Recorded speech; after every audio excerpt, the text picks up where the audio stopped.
Yo, what is up, everybody? Welcome to episode 3 of the Sports Stampede. I am S1E3 here with Buffalo Kaay. Kaay, how you doing today, bro? I'm great, man. I'm great. We're ready to rock and roll. What are we on? Week 3? Week 2. Week 2. We're on week 2 of the NFL. I'm all confused already. Week 2. So, week 2. We had week 1 was a fun week. We had a lot of surprises, a lot of the unexpected. I think a lot of stuff that we went through last week that didn't quite work out. Some stuff that definitely did. So we'll go through and we'll touch base on all that today. We open it up with NFL news for week 2. Something that kind of went over last week is new coaches went 0-7 in week 1. That's a historic new record. Never happened before. We had Wilkes from the Cardinals, Nagy from the Bears, Patricia from the Lions, Reich from the Colts, Shermer with the Giants, Gruden with the Raiders, and Vrabel with the Titans. So, pretty interesting. Some of those guys definitely did not have a good week 1. Wilkes got absolutely destroyed against the Redskins. Did not look good for the Cardinals. Nagy put up a good fight, except Rodgers happened. You know, go figure. Yeah. Then nothing new here. Yeah. Nothing new there. I mean, Mac did all he could to kind of overtake that game, but it's Rodgers is a special guy, man. He's a special guy. Patricia definitely embarrassed on Monday night by the Jets and Sam Darnold. Not a good week 1 performance. I know there's a lot of rumors going around that the Lions players are actually unhappy with Patricia already, and it's only been 1 week. So apparently went in there trying to run it like the Patriots, trying to be Bill Belichick, and really not giving any players credit from what I read. And the players are already kind of fed up with it. So see what happens if he turns it around for the rest of the season.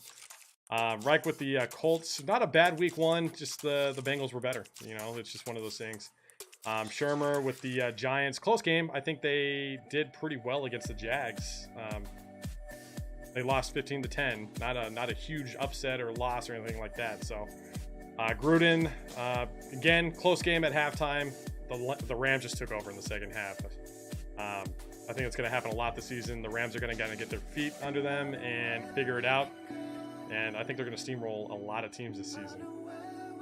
And then Mike Vrabel, unfortunately, they had that long, 5.5 hour delay because of lightning. So it still was not a bad game, but I think they lost Mariota for possibly week 2, which we'll get to. So pretty interesting week 1. Yeah, a little surprised there. I think the only one I think where I'm a little surprised, not so much that they lost, but I think just the outcome of the game was for the Giants. To 10 points, everyone was kind of expecting this team to come out and be, you know, a big high-powered offense, adding in Saquon Barkley, and it fell short. I mean, I know they're up against a really good defense, but you know they still fell short. And there's already a lot of people, you know, howling in the wind that the Giants messed up that pick, that they shouldn't have taken Barkley, because you can get, we've talked about it, you can get these great running backs in the 3rd, 4th, 5th round. You know, your Kareem Hunts and guys like these, to spend a 2nd overall pick on a running back when Sam Darnold looks like a stud all of a sudden. You know, minus that 10 seconds in, you throw a pick 6. Yeah, first NFL pass. Yeah. But, you know, outside of that, he looked great, you know. So a lot of guys in New York are already starting to, you know, question that move. But it's week 1. We'll see what happens. I mean, they got lots of time to improve, and we'll see how that goes on. Other news, we got Joe Mixon. Joe Mixon had surgery on his knee, and he's out 2 to 4 weeks already. So I don't know. I know in some of my drafts, he was drafted relatively high. You know, not really a top 10 running back, but he's up there, you know, probably top 15. Out for 2 to 4 weeks, not season ending, so that's a good, you know, good for now, I guess. But I think he was a starting running back in a lot of teams. A lot of guys are going to be in a scramble now to find somebody new right away. Gio Bernard's his backup. They were in a little bit of a committee, so I think you're going to have a hard time finding Gio Bernard right out of the gate. Yeah. So your immediate handcuff is going to be not available. Same exact situation in Atlanta. Devontae Freeman ruled out this week already. in a semi committee with Coleman. Yep. And he's 100% not in your league. I guarantee it. Like he's drafted usually what, like the 20th running back, maybe even sooner than that. So he's gone. So guys, if you had Mixon or Devontae Freeman, move around some stuff. It looks like you're going with another wide receiver in your flex spot, not a running back this week. Yep. It is really, you're stuck and out of options. It's but that's how it goes. It's rough when it's week 1. I mean, Mixon was week 2. They already played this week, but yeah. So it's rough to be, we're 10 days into the season and we're already down 2 starting running backs. So hopefully this trend doesn't continue. I mean, technically 3. You got guys like me who drafted Bell in every single league, and he's still sitting out. Yeah, 2 weeks true. into it now. He's down $1.7 million lost already with this holdout. So yeah, stay out. James Conner's a stud. I have him in all my leagues. Luckily, I love it. Yeah, well, you picked him up in our league, so I missed out on that. But the other 2 leagues, I got him, and I'm happy. So hopefully continue that trend. More news. We have Stephon Diggs buys a diamond-studded Starbucks chain. Pretty interesting use of money there. Stephon Diggs recently commissioned a custom diamond-studded Starbucks chain from a jewelry in New Jersey because, like the coffee joint, he's open all day. Interesting. Very interesting to say the least. I think he ended up wearing Starbucks cleats once, from what I saw. Yeah, Starbucks inspired cleats from Stephon Diggs for the preseason game. That's very interesting. Okay. Well, yeah, I'm gonna bet he probably knew he was already gonna buy it, so that was his first little teaser that it was coming. I love that though. I absolutely love that. I mean, that's the kind of, I don't know, trash talk kind of that I think is. I mean, I don't know. It's a nice way of doing it. Ramsey went off in his rampage. I was just gonna say Ramsey. And everybody gave him hell. Everybody was down on the guy, telling him, shut his mouth and this and that. And then Diggs goes out and buys a Starbucks because it's always open. Like, I think that's clever. I mean, it might be something he wanted to do anyway. Maybe he wants to be a restaurant entrepreneur down the road, and this is his first, baby steps in being some kind of real estate mogul or restaurant mogul. But no, I love it. For him to tie it in, about always being open. I have him on my fantasy team, so if he could actually do that this week, that'd be great. But yeah, no, I love it. I think that's fun, right? I mean, let the guy spend his money, do his thing, and have a little bit of fun with it while he's doing it. Yeah, you only live once, right? Going back to Ramsey, he actually came out this week saying that he would tackle his grandma. So it sounds like nobody's safe from Ramsey. I mean, he's taken out everybody, including his sweet little old grandma. Oh, man. The guy is he's definitely some entertainment. I'm intrigued by him and what he continues to bring as far as the trash talking. So that was kind of funny when I saw that. Yeah, I like it though. Like I said, I enjoy the trash talk. Right, we haven't had I don't know, like a bad guy in the NFL for a while. It's not like hockey. It feels like every team has one player that everybody in the league hates. There's at least a half dozen of those guys. The NFL, we don't. I mean, we have Fontes Perfect, I guess, comes to mind.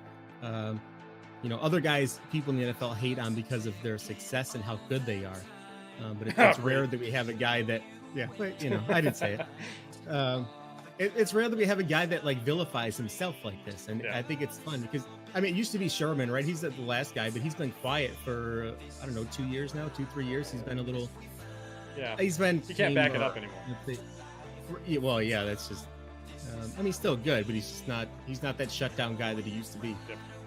So that's. I mean, even who else used to do it too on the Jets? Reeves, the same way. Reeves used to go at it all the time, and it was fun. Those guys are older now; they can't back it up. So let Ramsey have it. So I think Ramsey kind of compares more with Cortland Finnegan. We talked about this before. Finnegan was one of those guys that would just get into their heads. And right. The receivers would just snap, and then throw them down on the ground and stuff like that. So Ramsey's kind of reminded me of that. Where have we seen that before? Yeah, weird. So next in the news, Bills fans potentially getting busted for table slamming. So with you being a Bills fan, Kay, what is your take on this? I'm devastated. This is an utter disaster. Not disaster. It's a travesty. So for anybody, if you guys don't go to a Bills game, just picture 14,000 people at one time jumping off of SUVs onto folding tables. That's exactly what it is. I'm kidding. It's not. It's nothing like that.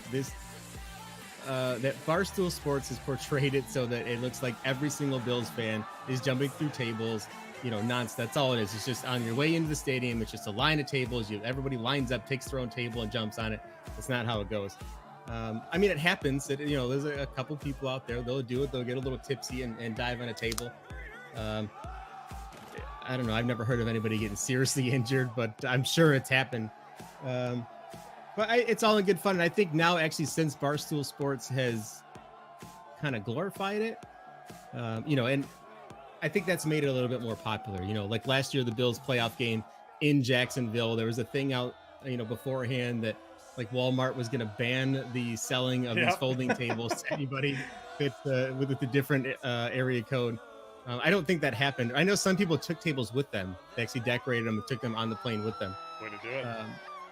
But it's become like, I don't know, a sign of the fan base. It's like to become part of it. As ridiculous as it is, and I said people are doing it to get on YouTube. They're doing it to get on Barstool Sports, become some viral thing on Twitter.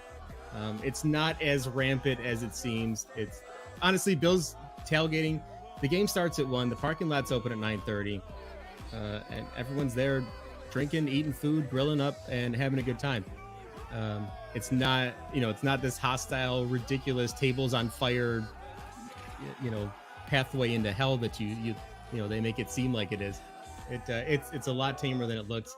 I don't think this is going to be as big of a deal, to make the front page of the NFL news for a little while. Yeah. I still think it's a little obscene to ban it from a parking lot. I think it's more just the team trying to save themselves any kind of legal issues if someone does get seriously injured on the property and they're not being protected. Yep, I agree. It's still going to happen though. Oh, I don't yeah. think it's a staple. I always look forward to those videos. Yeah. I think they're ridiculous. Right, everybody fun, does, right? So. It's fun. Yeah, it's ridiculous. So, all right, guys, that is our NFL news segment. So we're gonna dive right into head-to-head. Last week we had some hiccups. I think Kay and I both pretty much said that the Bucks have no chance, and boy were we proven wrong. Yeah. Ryan Fitzpatrick just came out on fire and just dismantled that Saints defense. So it's one of those things: is Fitzpatrick that good, or is the Saints defense that bad? I think the Saints are going to kind of get their stuff figured out. I don't think they're that bad. I think it's just week 1. Everybody's kind of getting the feel for the season, getting their feet under them, learning, and just getting up to game speed. So week 1 always has those weird, crazy outcomes. But yeah, not a good week 1. Yeah. But it is what it is. So we'll go back and touch base. We're doing a picks thing. I think I went 9-7 last week or something like that. I don't remember what we did. No, I think we both went 6. I think we both won 6 games last week. Or no, 7. We both won 7 last week. 1, 2, 3, 4, 5, 6, 7. Yep, 7 right. 7. Ouch. So. Ouch. 7 out of 15. So not our best showing.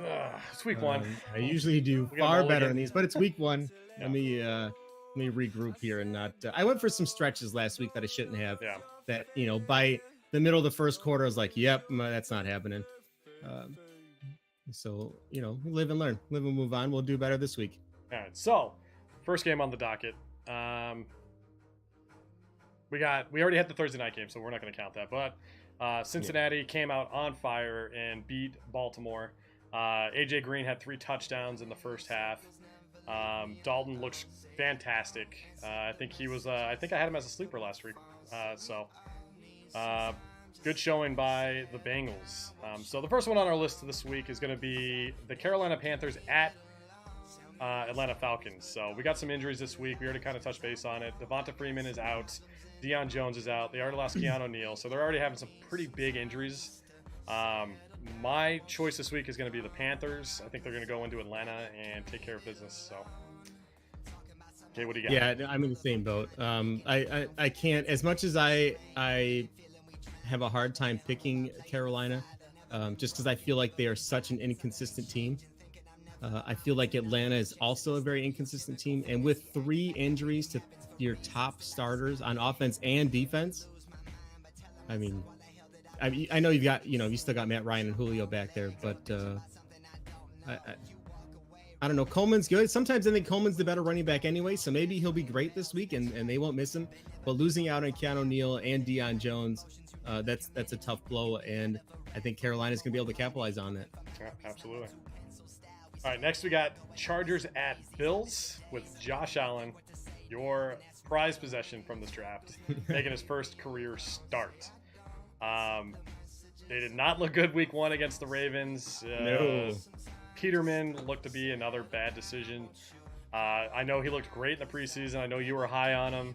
But for whatever reason, Peterman does not do well when it counts. I don't know why. Yeah. But I don't know. He gets into a real game and he just folds. It's unfortunate because you're right. He does look good in preseason, in practice, and training camp. He makes these amazing reads, these great throws, and you get him into a game, and he collapses. I think he's too afraid to make a mistake, and that's getting him slaughtered. Yeah. Even last week, I watched some film afterwards and saw some plays where he made the right read.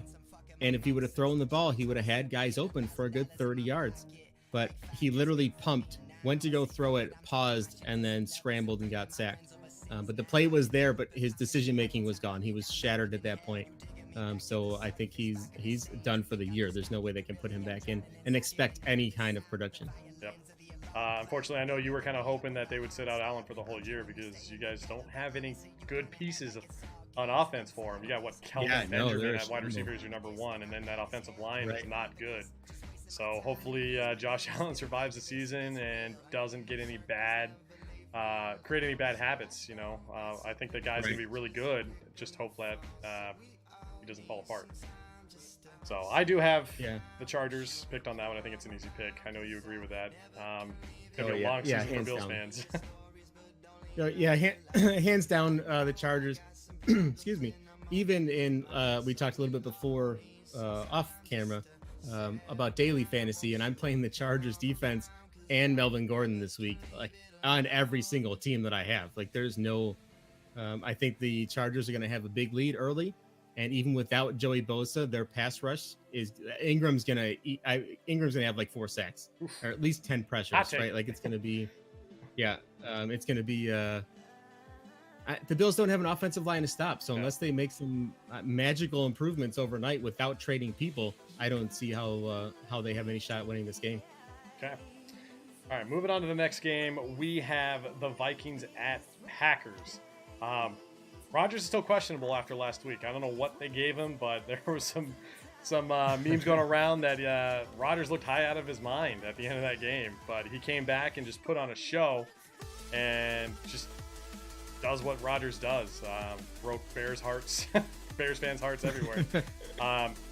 This is going to be a really good game, I think. If Rodgers does, in fact, start, I think this is going to be one of the top games to watch this week. But it all hinges on Rodgers, I guess. I mean, he's still questionable. He did practice, but we'll see what happens. Who did I pick on this one? I did pick Minnesota. Even with Rodgers starting, I think I just think the Vikings have the more all-around team. So. Yeah, I'm in the same boat. I think it's a far more competitive game. Obviously, if Rodgers plays, if he doesn't play, I don't think the Packers have a chance. Oh, yeah. With him in there, I think this is going to be a high-scoring game. But yeah, I don't know. Intensity. It's like I think it's our first real playoff caliber game. Early in the season.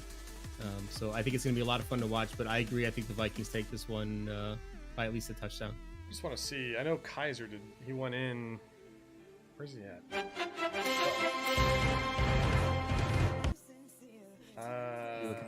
Looking at the stats from last week. Yeah, DeShone Kaiser went in 4 of 7 for 55 yards and a pick. So, not good. I think it's not all great. gonna be. I know they got rid of Brett Hundley in the offseason, sent him over to Seattle. So, if Rodgers doesn't play, I think it's a no contest. Vikings are going to run away with that one. Yeah. Said that last week, and look what happened. But oh well. I know, right? All right, next on the docket, we have the Houston Texans at Tennessee Titans. Another injury. Does Mariota play this week? He missed a lot of time last week due to an elbow injury. They're saying that Mariota and Blaine Gabbert could see playing time this week, so we'll see. I think the Texans should win this one pretty easily, regardless of who starts. But yeah, I'm gonna go with the Texans this week. Yeah, I'm also going Texans. I think last week's a tough game for Watson to come back to, on the road in Foxborough against the Patriots. Played well. I mean, he wasn't terrible. It wasn't like they got blown out. It was a semi-competitive game. Patriots are just really, really tough at home. It's hard to beat Brady and Gronkowski when he goes for a gazillion yards. I'm waiting to see if he comes back to what he was last year. Right? I didn't see him run. I didn't watch a lot of the game. Unfortunately, I didn't have a chance to. But from what I saw just on the stat line, it doesn't look like he ran a whole lot. And that's something he did early and often last year. I'm wondering if he's a little hesitant to do that again. But I think if he gets more comfortable and starts to turn on the Jets a little bit, and just starts making the defenses a little bit more cautious of it, and if they start feeding Lamar Miller the ball a little bit more, even on swing passes, something just to spread out the defenses, I think he'll have an easier time. But I still think the Texans win this game pretty handily. The Titans, I'm not too sure about. I mean, they're saying that right now Gabbert and Mariota might both play this week. Yep. So that tells you how much confidence they have in Mariota at the minute. So I think the Titans are in a rough spot trying to find a way forward. Yep. The Titans were a playoff team last year, but I don't know. I think so were the Bills. Yep. So were the Bills. That's true. So I think Tennessee's looking to start off 0-2 on the year. Moving on to the next one, we got the Cleveland Browns at New Orleans Saints. Browns coming off the tie with the Steelers, which they should have easily won last week, but blocked field goal at the end of overtime by TJ Watt. So, and the Saints, like last week, this is the no-brainer pick. You and I both picked the Saints to easily win, and that was not the case. They got torched on defense. I think New Orleans is going to definitely work on this week. I don't think they're going to let it happen again. I got the Saints winning this week. I just think they're too talented on offense to let the Browns escape New Orleans with a win. So, right? Yeah, I don't know how they can. I mean, I know the Saints lost, mind-boggling, right? Defense was a complete failure, but the offense was unbelievable, right? Michael Thomas, 180 yards. I drafted him. I mean, give me a break. I think the Saints are too powerful on offense. I know Kamara didn't come out as well as people had hoped. Gillislee, who I thought was going to be a sleeper last week, didn't touch the ball once. So they went just straight Kamara the whole time. And I think the Saints offense is going to be too much for the Browns to handle. I know the Browns played, I don't want to say they played well last week. They tied with the Steelers. They almost beat the Steelers last season in a win this year. They almost beat the Steelers early. So I'm not counting this as some premonition. Yeah. The Browns are actually really good. I think the Steelers played terrible last week. I think the Browns matched them in an awful weather game. I think the Browns are still nowhere near a playoff caliber team. Especially, I mean, Tyrod Taylor. I mean, I said it, right? I know I've said this at least like 200 times. Guys, he went 15 for 40. He completed all of 15 passes out of 40 tries. I'm just saying, to be fair, it was really rainy last week. It wasn't the ideal conditions to be throwing the ball around. Yeah, but Ben was like, I think 31 for 45 for 235 and a couple of touchdowns. Okay. 15 for 40 is a bad quarterback. Touché. Like, that's bad. 15 for 40, 197 yards, one touchdown, one awful pick that was about 5 yards underneath where it should have been. Yep. I think the Saints, if he plays that same way and underthrows those balls, I think the Saints get far more turnovers and the Saints run away with this one early. Yeah. I can't see the Saints starting off 0-2 on the year, so. Yeah, no way. All No way. I think for the Browns, this might be a game that, I mean, last week, right immediately afterwards, Twitter was full of Browns fans on there calling for Tyrod to be shipped out of there. I'm like, welcome to Buffalo. Like, we went through this for 3 years. Maybe. And no one believed me. You guys all thought I was nuts. So take that. I mean, who's left? Essentially, Josh Rosen and Baker Mayfield are the only two quarterbacks left that I haven't seen. Yeah. That taken in the first round that I haven't seen playing time yet. So, we'll see. All right, moving on to the next one, we have the Miami Dolphins at the New York Jets. Dolphins got away with a win last weekend after that 5.5-hour weather delay in Tennessee. Right. And they go into New York, where they just came off of a beatdown of the Detroit Lions last week. Sam Darnold came out slinging the ball. Like you said, first NFL pass was a pick six. Who did I actually pick? This was a close one. I didn't know who to pick. I'm actually going to go with Miami this week. I think it's the underdog pick of the week for me. I think Miami's going to get more comfortable. I think they're going to get more film and whatnot on Sam Darnold. I don't know. Like I said, I kind of went back and forth on this, but I'm going to go with Miami this week. For really no reason at all. Just a gut feeling going with Miami. So I got nothing really. Okay. All right. Well, I'm going to go the other way. I'm going Jets this game. I think the Dolphins they're an okay team, right? They're an okay team. Everything around them is okay. Kenny Stills is okay. Ryan Tannehill's okay. Their defense, it's okay. And he still put up 30 points last week.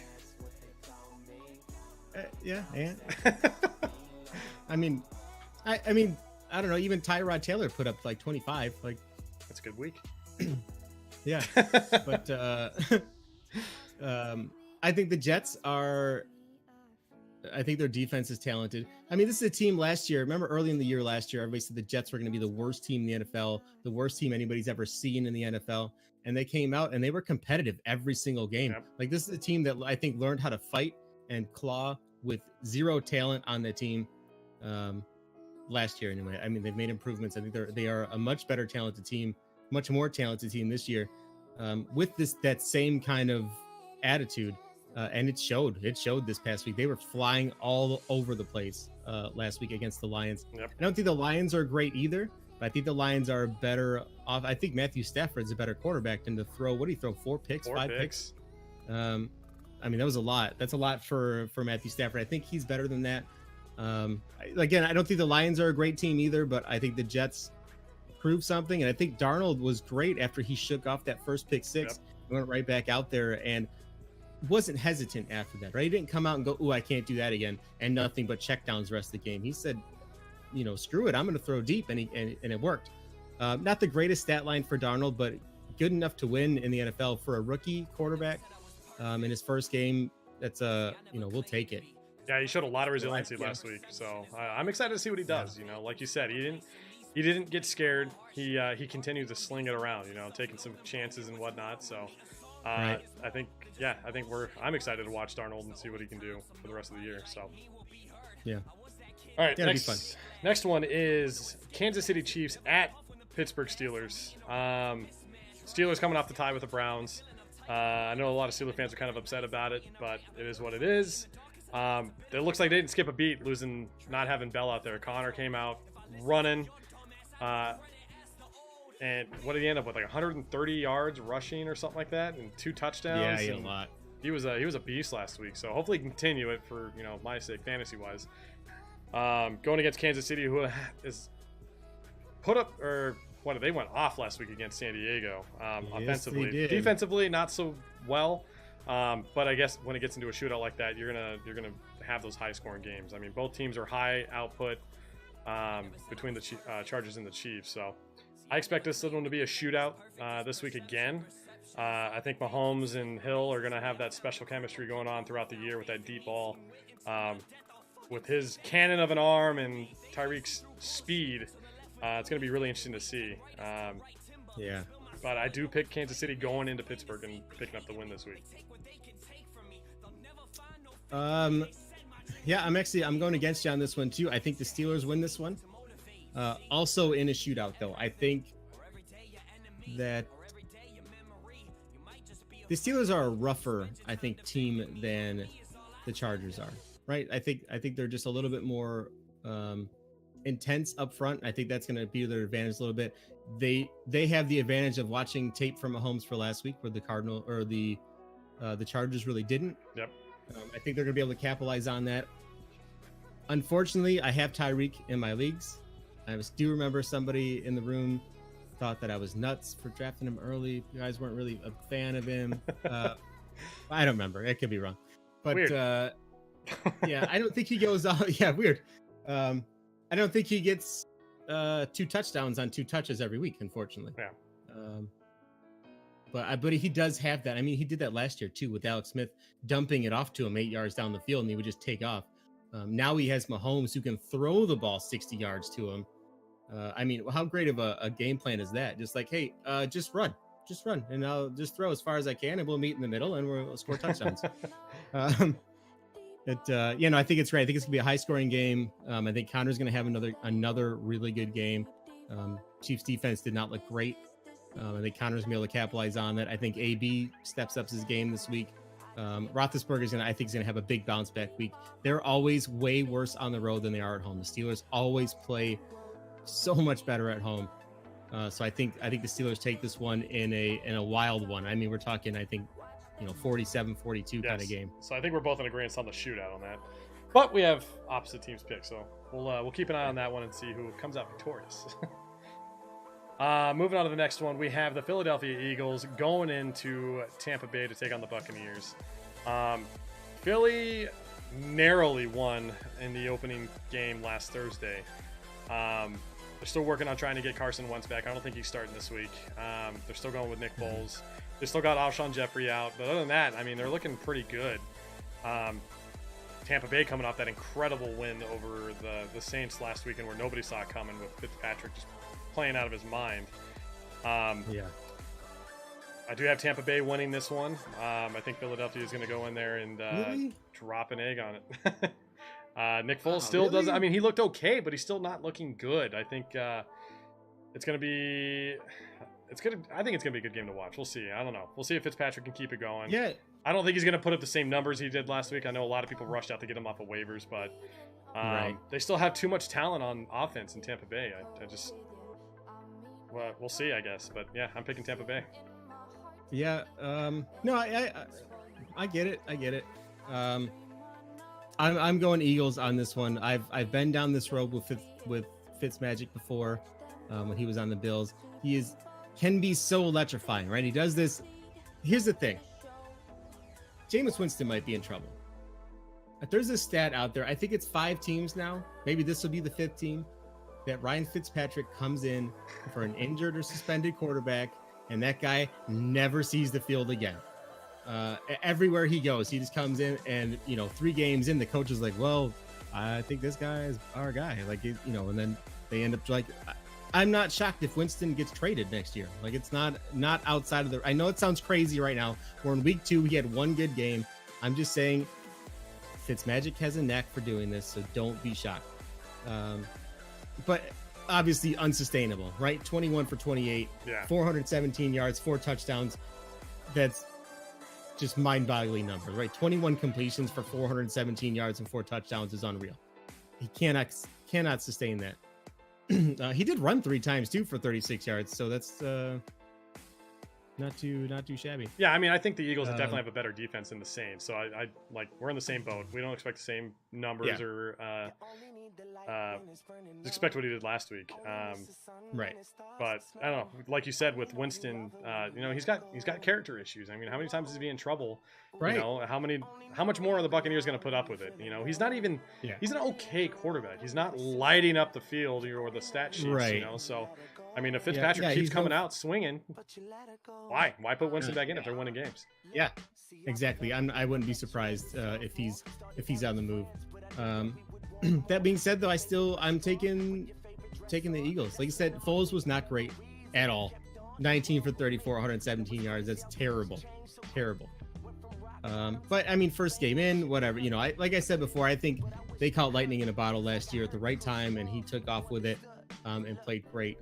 I think the Eagles defense might be more than Fitzmagic can handle. I think he's going to go up. I think the Eagles defense secondary is a lot better than the Saints defense is. Early in the year anyway, right? It seems like the Saints are always super slow to start off the year. They start off where he goes, oh my God, they're terrible. And then they finally turn on like week 6 and then they're unstoppable forever. But every year they go 1 for 1, wins and losses, and then they win 8 in a row. I think the Eagles keep winning here. I think the Bucs are going to be, I don't know, drop back to earth a little bit with Fitzpatrick. I hope I'm wrong. I hope I'm wrong on this one. I hope Fitz comes out and throws for 500 yards this week, because that makes fun football. It right? does, absolutely. To see that beard at 43 years old out there slinging that foot, he looks like a caveman with that helmet on, right? It's unreal. That beard is epic. Yeah. If you throw a helmet on, it's all you, man. That's so I think it's gonna be a fun game to watch. But I think the Eagles take. I think the defense, figures out a way to beat Fitz. I don't think the same game plan works. Last week it was, hey Mike, run deep, and Mike said okay, and and then they're like, hey, they got Mike covered. Hey Deshaun, run deep, okay. Like 2 receivers. For Evans went 7 for 147. Jackson went 5 for 146. That's crazy. And Deshaun Jackson, I think, is still out in concussion protocol, right? So I think they're down a guy. I did not know that. So maybe Chris Godwin steps up and goes deep 10 times. I don't know. It was a hot sleeper pick. I mean, they have other guys. Yeah, hot sleeper pick. If Deshaun Jackson's out, watch for Chris Godwin to just streak down the sidelines. I don't know how fast he is, though. I haven't actually seen him play. So that might not work. But you never know. But yeah, Eagles for me. Okay. All right, moving on. We got the Indianapolis Colts going into Washington to take on the Redskins. Last week, Washington looked really good against the Cardinals. I don't know if it's just them looking good or the Cardinals looking that bad. However, Alex Smith, he's a good quarterback. Wherever he goes, he's good. I got to give him credit where credit's due. The Chiefs let him go because they had Mahomes. It is what it is. And then the Redskins lost Cousins to free agency. But last week, Peterson went off. Week 1, he had 26 rushing attempts for 96 yards and a touchdown. Caught 2 passes for 70 yards. He looked great. But it's early in the season. He did the same thing last year. He came in hot, looked great, and then he just kind of stuttered, through the rest of the year. So I don't think Peterson's going to be able to keep it up, but they do have Chris Thompson. The guy looked really good, too. He put up good numbers last week as well. The Colts lost a good game against the Bengals last week. I think Andrew Luck's still trying to get things figured out coming back from his injury. They got Marlon Mack coming back this week, so they're going to have some good rushing attack, I think. I think Mack is a good pickup if he's still available. But this week I do have Washington winning at home. The Colts I'm in the same boat. I think Washington takes this one easily, I think. I can't believe Luck came back, his first game back in forever, and threw 53 times. He got 319 yards and 2 touchdowns. So, he completed 39 to 53. Not bad.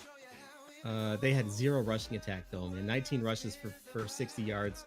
Not the greatest. None of the guys really broke out. 2.9 yards per carry is not what you're looking for as a team. No. Over Adrian Peterson was at 3.7. Again, he looked, as good as ever. And I think with Alex Smith at quarterback, I think the defenses have to spread out because they know he can throw. He's not going to throw deep, but he's going to find those open windows. So guys have to be disciplined in their zones, in their reads, or else he's just going to pick them apart. Yep. That is going to free up Peterson. They can't crowd the line and hope he doesn't break free. They're going to have to play smart defense. And I think Washington's just a more talented team. So I think they take this one pretty easily. Agreed. Okay, so we are in agreement with that one. All right, next one. This is the game of the game that I think is a no contest. It didn't work out well for us last week, but the Arizona Cardinals going to LA to take on the Rams. The Rams definitely have a knack for injuring Cardinals quarterbacks, and that does not bode well for Sam Bradford, who is very injury prone. That defensive front with the Rams is scary, and I fear for Bradford this week. This might be the week that we see Rosen come in and play, and that's not a good team to go against for your first NFL action. So I think it's a no contest. I think the Rams are just going to roll all over the Cardinals this week. I think the Cardinals' struggles are going to continue, especially after last week. They just laid an egg for the home opener. Living in Arizona, I know a lot of Cardinals fans were very, very upset last week with how it worked out. Rams, easy. Yeah, I'm in the same boat. I don't even think there's a lot to talk about here. I know a lot of Cards fans, or fantasy fans in general. I drafted David Johnson in every league that I'm in, and not the performance we're looking for. He had 50 through the air, 50 on the ground. not terrible. I'll take it for a guy's first game back in a tough loss. Not a great week for him either this week, but I say that, but sometimes the tough games are the ones where your like primetime players like stand out and they really take on a game and do really well. So I'm not by no means by saying bench David Johnson. You cannot do that. Oh, you can't. He's too talented to be benched. Yeah, you never know. I mean, he makes one good run, and it's a complete different game. They might still lose, but he might put up 160 all-purpose yards. Yep. You have to keep him in there, but don't expect him to be just rushing the ball out midway through the fourth quarter trying to chew clock. So yeah, definitely Rams all day. Yeah, easy. I benched Fitz in my league. I don't know, just with that secondary, I don't think Fitz is going to be able to do anything. I think with that defensive front, Bradford's going to be forcing the ball around. I don't know. I'm going to bench Fitzgerald this week, but I do think David Johnson is still okay to start. So moving on to the next one, we have the Detroit Lions going to San Francisco to take on the Niners. We already kind of touched base on it. The Lions lost embarrassingly Monday night against the Jets. San Francisco lost at Minnesota last week. Jimmy G looked terrible. 33 attempts, 15 completions, 261 yards, touchdown, and 3 picks. So not a good opening week for Garoppolo. I know a lot of people are high on him. But I mean, he looked bad. Cousins did okay, 244 yards with 2 touchdowns against that defense. So I am picking San Francisco. I think they're a better team. They're at home for the opener. You always get that little umph. People want to perform in front of their home fans, and then Detroit's going on the road. So we'll see. Things aren't looking good in Detroit. We already touched base on that with Patricia upsetting the team already. So going to be something to watch, I think, throughout the year with how Patricia handles this, the coaching duties. He might even not last the season. So interesting. But yeah, I'm picking the Niners this week. Yeah, I'm going Niners too. Both of these teams are both in a rough spot. I mean, Stafford threw 46 times for 286 yards. Garoppolo, we already went over his stats. Definitely not great. I think more concerning is the lack of run game on the Lions' part. I know they were down early and often, but they completely abandoned the running game, right? Yep. I mean, Theo Riddick and Johnson amounted to nothing, even though Riddick had 5 yards average. 5 yards average yards per carry. He ran the ball 4 times. That's not going to do any good. No. But Matt Brady and Alfred Morris almost evenly split 11 carries to 12 carries. So no real, fantasy emerger there. I think your biggest takeaway, especially on San Francisco, is Jimmy Garoppolo likes his tight end. He threw for 261 yards. 90 of them went to his tight end. Yep. To security blanket. George Kittle. Yeah, I think Kittle's going to have a great year because of that. So keep an eye on that. But just like Patriots coaches that leave New England, Patriots quarterbacks leave New England are garbage. Yep. It's a system. It's not the player. It goes time and time again. You know what I mean? I don't know how many guys have to come out of there. How many coaches have to come out of there before people finally stop arguing that, no, he's really good. I'm like, no, he's just in a really good system. So, what is it that they always say? Like, Matt Patricia is literally like a rocket scientist. Like, he actually has a degree in rocket science or something like that. Yeah. Like, he's a really smart he's a rocket scientist. Yep. Hopefully he can figure it out in Detroit. So I know a couple Detroit fans personally, and they were pretty pissed about last week. So we'll see. And what was the thing I saw this week? It was Jimmy was 7-0 prior to dating a porn star, and he is exactly 0-1 since dating a porn star. So we'll see if he can buck the trend on that. So. All right, moving on to the next one. We got my beloved Denver Broncos taking on the Oakland Raiders at home. Picking the Broncos, easy. Don't even fight me on it. They're going to win. I was actually giving Trumpet Monkey some slack earlier because he picked the Raiders. Guys, this is a duke out between Ryno and Monkey. This is going to be fun. But I think it's going to be a good game. Gruden lost last week on the Monday night game to L.A. L.A. took over the second half on that. Denver is looking to improve upon what they did last week. They had a really good offensive showing, even with Keenum throwing 3 picks. Oakland didn't get a whole lot of pressure on Goff in the second half, and with losing Mack, that's going to hurt. And their secondary is not the greatest either. So I think you're going to have Demaryius Thomas, Emmanuel Sanders, Cortland Sutton, really get open, and Keenum's going to, make some plays. So if he can keep the turnovers down, I think the Broncos are going to dismantle the Oakland Raiders, and Gruden's going to start the season 0-2 in his return, which is going to further fuel the fire.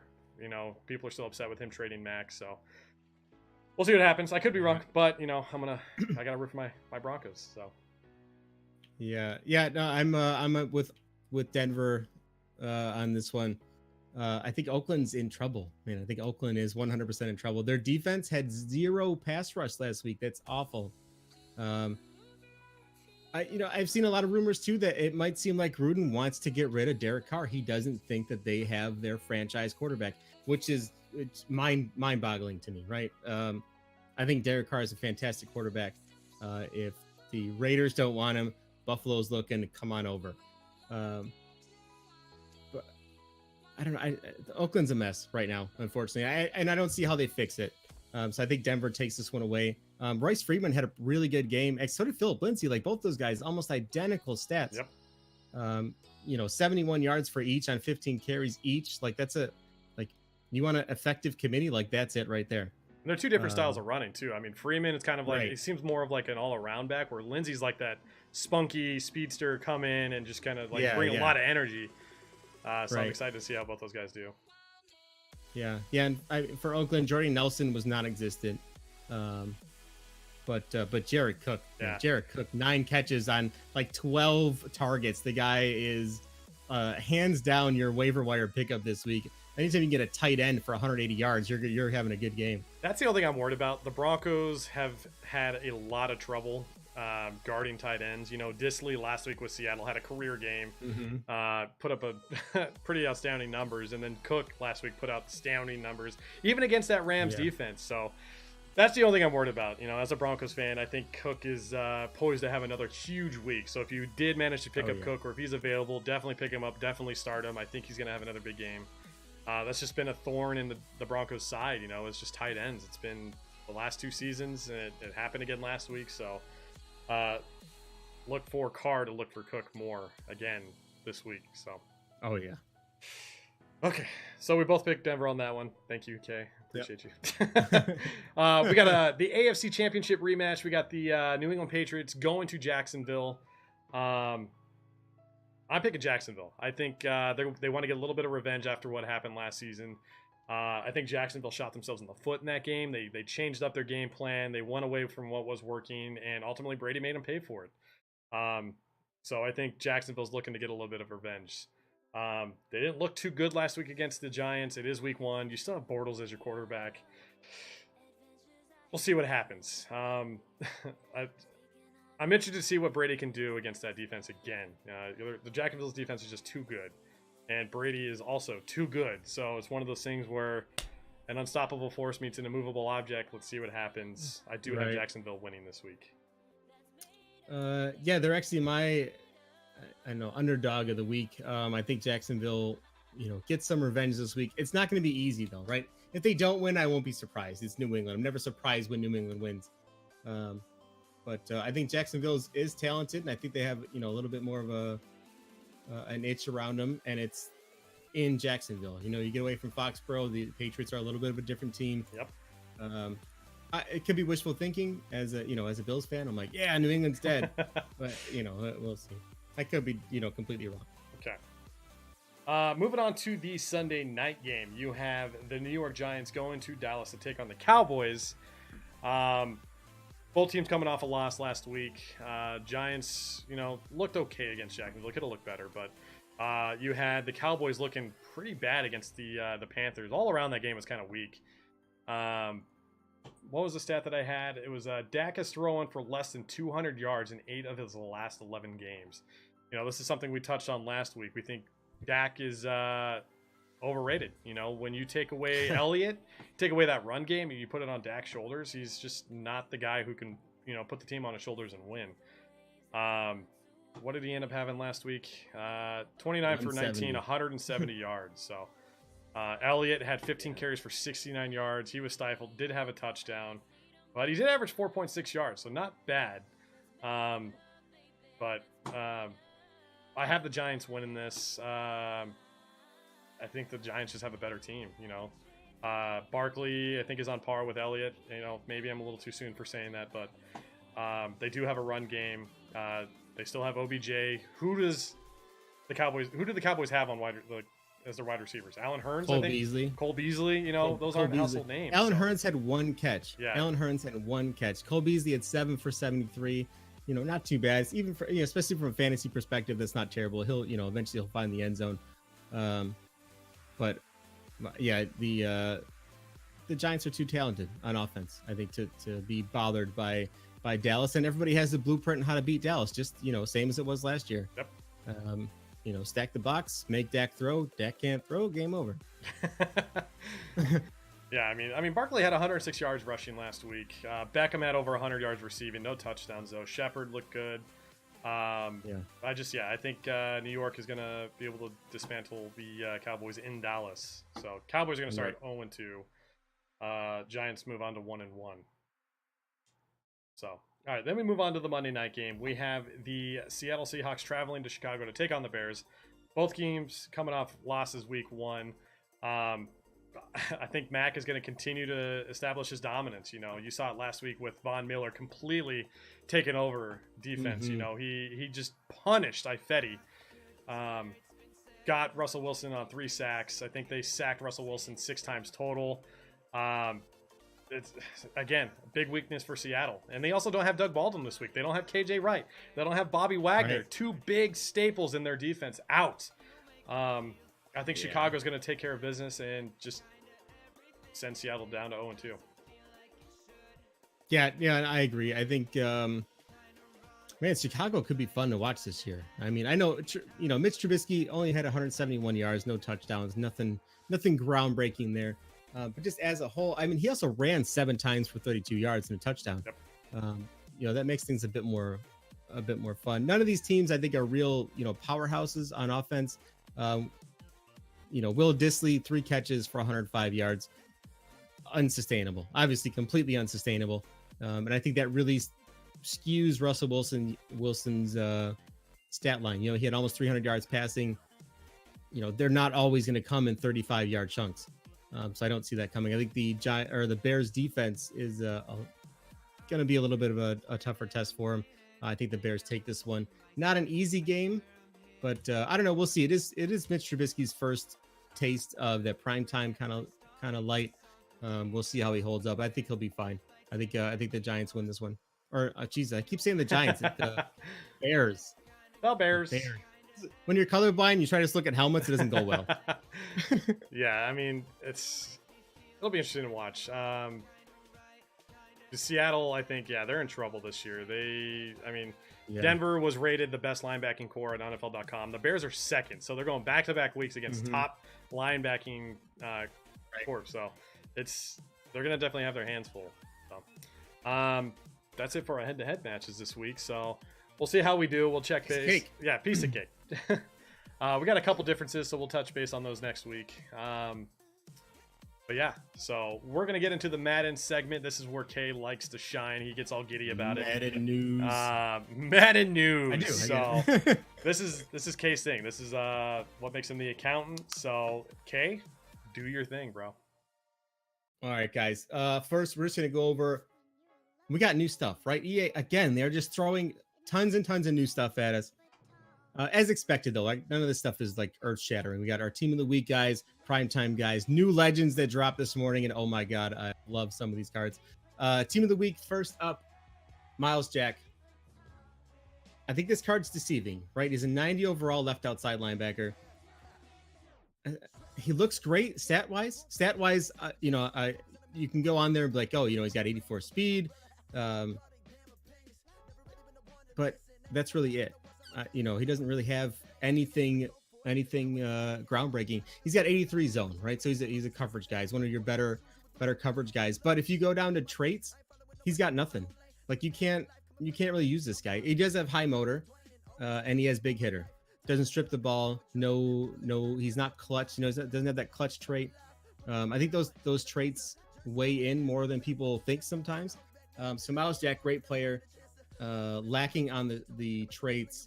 Not a buy for me. But then we did get Emmanuel Sanders. A lot of people were actually mad about this.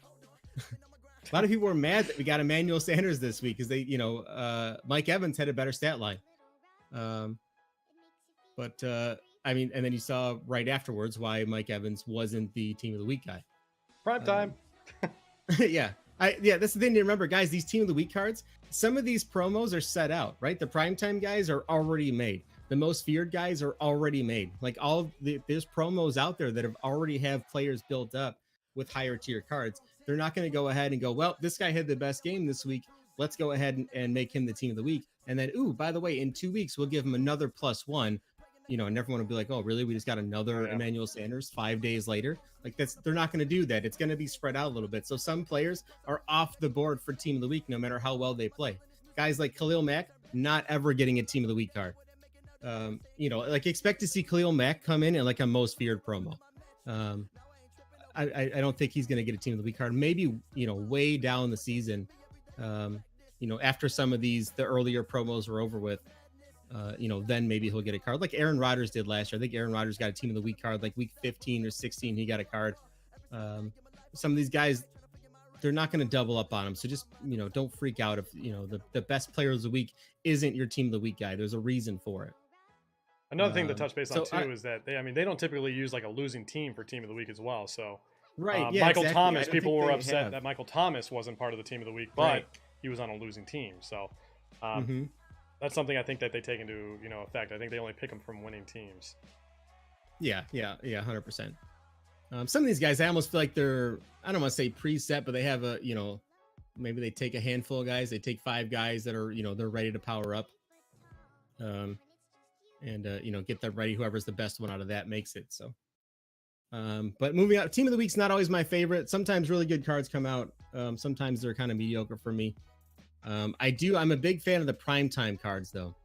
Primetime cards were, 50-50 for me this week, right? We got Mike Evans on offense. Mike Evans, this card looks great.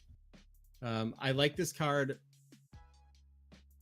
for red zone, right? He's going to be great in the red zone. He's not great, running on the outsides, right? He's only got 85 speed. 85 speed right now, everybody knows it's not going to cut it. Your mediocre corners are 87 speed. So he's not going to outbeat anybody. But 92 jump, 91 catch in traffic, 94 spec catch. He's going to be a red zone monster. So throw to your Moss on the outside. Throw to Tyreek on the outside. You get down within the 10, then hit Mike Evans on that slant or that crossing route, or throw him on a fade route. He should go up and catch it, no problem. I'm a big fan of this Mike Evans card. We know these cards sit between usually 600,000 and 700,000. Little steep for me for a red zone guy, so I'm going to hold off for now. I'm not going to jump on it. But if you pull them out of a pack, I would use them until you don't need them, and then you still get to quick sell them for 500,000. Next up, we are looking at Dante Hightower, another solid left outside linebacker, but not definitely not a must-have for me. Nothing about this card really jumps out. Just run through his stats real quick. Not a great pass rusher, not a great coverage. I mean, his coverage is terrible. 62 man, 74 zone. You're not going to want to drop this guy back into coverage.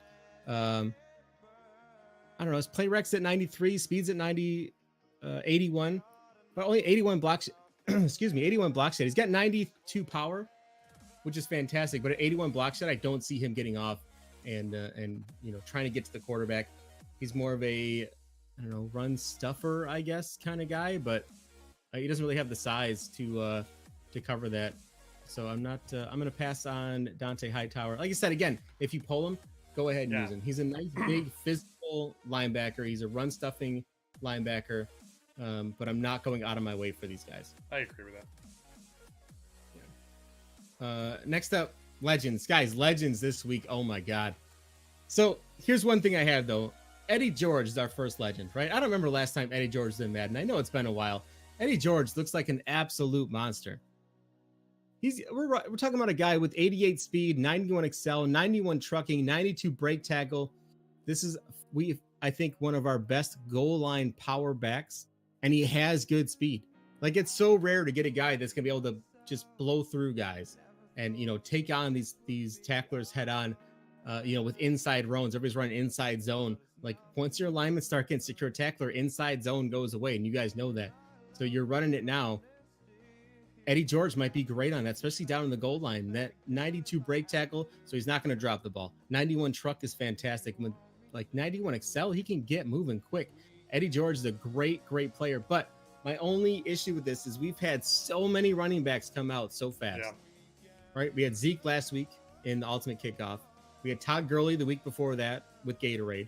And then everybody's got Saquon Barkley, and just about everybody's got at least a 90 Ricky Williams right now. Yep. So at a minimum, you should be running 2 of those guys at all times. Preferably not Saquon Barkley and Ricky Williams. You're going to want to upgrade to one of these other guys. All 3 of the other top guys are fantastic. Make sure you get one of them. You don't want to be stuck. Weekend league, solo battles, head-to-head. Barkley fumbles. I know you guys have to have noticed this by now. His break tackle is really low. It's like a 71. He gets hit stick, that ball's out. Like break tackle versus hit power, I think, is the dice roll for fumbling the ball, and he just doesn't have it. So he, I need somebody with high break tackle. Eddie George with 92 break tackle. I think he's the highest guy in the market right now, and he meets a lot of the other, not benchmarks. I'm not confused like stat benchmarks, but the criteria that I want in a running back early. Next up, our defensive. Our defensive legend, right outside linebacker, Lawrence Taylor. Beast. Guys, this guy looks like a straight monster. 6'3", 87 speed, 89 tackle, 92 block shed, 93 power move. This is a 3-4 nightmare, right? Like this guy is just gonna blow guys up. I talked to somebody who's using him already. They said they put tip drill on him. They powered him up and put tip drill on him. And they said he is an absolute glitch. Every time he gets a hit on a quarterback, he would blitz on the other side, right? Send in Lawrence on a like QB contain. Lawrence Taylor would get to the backfield after the sack, but he would get a hit on the quarterback, or the quarterback would throw it as he would get there. And the second that ball was in the air, Lawrence Taylor snatched it up and was gone the other way. Maybe a way to go. I don't know how well tip drill really works. I haven't seen the stats come out on, the dice roll percentages, anything like that. But this guy was using them and said that he had like 3 picks with them in a game for a right outside linebacker that he had playing on the line. That's unreal. And last for legends this week, our limited card is strong safety Steve Atwater. I'm excited for this guy. Yeah, right. We're talking about this earlier. You don't have Amos, right? A lot of guys have Adrian Amos right now. So if you're short on Amos and need a new strong safety, Atwater might be the way to go. I mean, his baseline stats look pretty well. 89 speed, which is right. Yeah, right. So he's got 89 speed, right on par with Adrian Amos, right? That's something that you need to have. Then you add in his hip power, 92 hip power. I don't remember what Amos is, but I know it's not 92. 92 hip power is great for a strong safety. You're gonna be able to do some damage back there. 90 zone, so he's at that threshold, so you're fine in there. 71 catching, so picks might not be as great, but 92 play rec and 92 jump means he's going to be able to compete with some of these guys in the end zone for some of these jump balls. So that's a nice little perk to have in a guy. So yeah, I don't know. Amos is still good though. If you have Amos, I'm not saying sell him and go buy Atwater. I'm saying if you don't have Amos or you don't want him, Atwater is a decent guy, especially if you want to build an all Broncos team, man. Have at it. This is going to be your safety for the year. Right. Speaking of, we talked about Ricky Williams a minute ago. If you don't have at least a 90 Ricky Williams, it's double XP weekend, guys. It's double XP weekend. Go do everything you can to get double XP. This happens every year. For some reason, apparently, I'm going to bet there's some kind of statistic out there that EA has done some kind of research, and they found out that Madden players are also Call of Duty players. So every time Call of Duty does something, Madden says, double XP, we got to keep people playing our game. They're all going to leave. The beta for Call of Duty is out this week. That's what I'm struggling with. I'm torn. After we finish up this video, I don't know what I'm going to do. I have to decide. I have a ton of cards to sell. So I'm going to go sell some stuff. Then I'll probably go die in Call of Duty. Then I'll go back to selling stuff. That's my plan. But guys, double XP weekend. Go get to level 50. That's so important. Your rewards get so much better at 50.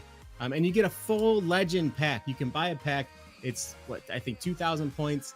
You can get a full legend out of it. Not a bad week to pull that off. Oh. Those are always a tough call for me because I always want to wait and see who's next week's are. But then I'm like, oh, it is a full legend I can get now. So it's I don't know. It's a tough call for me every time. So go get some solos done. Get some draft champs done. Do some head-to-head.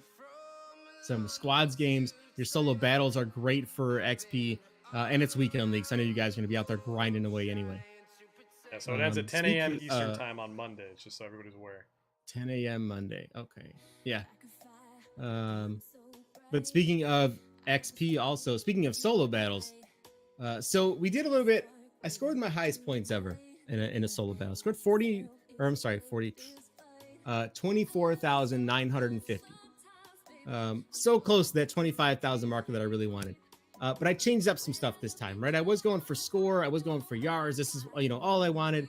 I think we won the game 54-0 and had mild stats. I think we had 300 yards passing, 100 yards on the ground, but it was completion percentages and rushing attempts, I think, that really changed around the score, and red zone points. If you're throwing these one-play touchdowns, I think you have to stop. I think you have to start going for 10, 15-yard plays, get out of bounds, slow the clock down, wait for the play clock to get under 20 seconds, and then call another play, because that will stop the clock from being, fast-forwarded those 10 seconds. Okay. Yeah, save that little bit of clock. It seems to make a big difference because you're trying to get as many plays in, right? Ideally, you'd like 30 to 40 passing plays and probably 10 to 15 rushing plays. Those eat up a lot of clock, though, especially the rushing plays. So what I do, if you're going to run the ball, run it twice in a row. Exact same play, just run it twice in a row if you can. If you can't get out of balance, run the same play twice in a row. Saves you a couple seconds. Just, get back to the line real quick, run it again.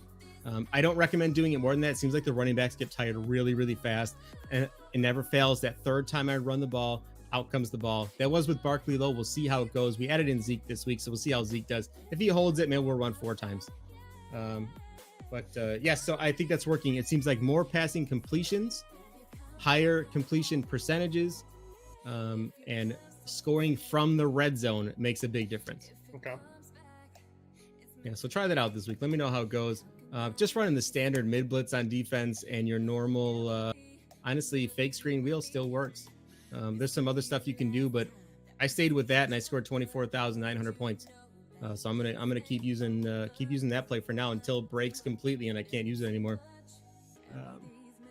And then the last thing we want to touch on, guys, today's Saturday. We talked about it a second ago. I'm gonna go sell a whole bunch of cards. I have 70 legend cards to sell today. We bought a ton this week. I bought so many legend cards for 18, 19, 20, 22,000, somewhere in that range. I bought all of them for.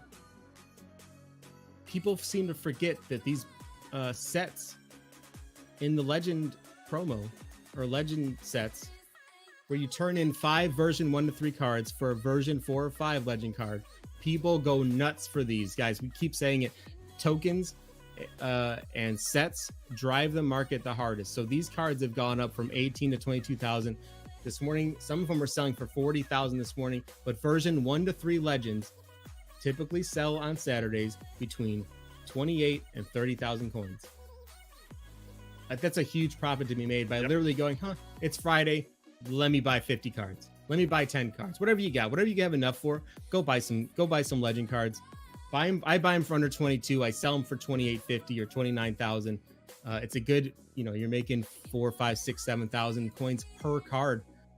Sometimes more. Sometimes you get lucky and you snatch a guy for 2,000 coins. But you have to be looking for it. So just get in there, guys. Buy some cards. Saturdays is an easy flip. Come Mondays, right now between Thursday and Saturday, you also want to buy 80 to typically 83s. You're going to buy those cards for super cheap right now, and come Monday, when the new flashbacks and heavyweights come out, everybody wants those cards, so the prices go up about 30%. You're looking from 7,000 to 11,000 for 80 to 81s, and from about 13, I like to buy them about 12, maybe 11,000 for 82, 83s. It's a little bit harder to find, but you can get them. they jump to 18,000, right? So we're looking at a 5,000 coin swing. That's 4,000 coins per card you're going to make. It's an easy changeover. I know it doesn't seem like a lot, right? 4,000 coins doesn't seem like a lot. We got a 90 overall team right now with 2.5 million coins by flipping small stuff like this. Like, it's easy to do. It's not rocket science. You don't have to be Matt Patricia to do this. I can do it. You know, I'm having success with it. Just following this trend. Ryno does it. We got Ryno doing it. I'm teaching my guy Zan from Forward Progress Madden how to do it. We're trying to get him a solid team. It works. It works. It seems to work week after week. You know, we'll continue to find new stuff to do. So make sure you guys follow us on both of us on Twitch and Twitter. We'll keep you guys up to date on everything going on in Madden, everything going on in the NFL, and everything that we find in the marketplace and how to get more coins.